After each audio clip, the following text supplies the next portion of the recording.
கிறிஸ்துவுக்குள் பிரியமானவர்களே, இன்றைய இறைவார்த்தை 100 மடங்காக விளைச்சலை கொடுத்தன. புனித மத்தேயு எழுதிய நற்செய்தி 13ஆம் அதிகாரம் 1 முதல் 9 முடிய உள்ள வசனங்கள். அக்காலத்தில் இயேசு வீட்டிற்கு வெளியே சென்று கடலோரத்தில் அமர்ந்தார். மக்கள் பெருந்திரளாய் அவரிடம் ஒன்று கூடி வந்தனர். ஆகவே அவர் படகில் ஏறி அமர்ந்தார். திரண்டிருந்த மக்கள் அனைவரும் கடற்கரையில் நின்று கொண்டிருந்தனர்.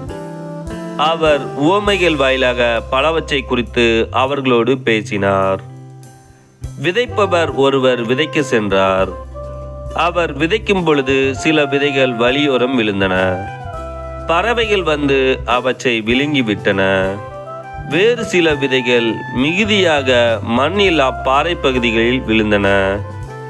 அங்கே மண் ஆழமாக இல்லாததால் அவை விரைவில் முளைத்தன.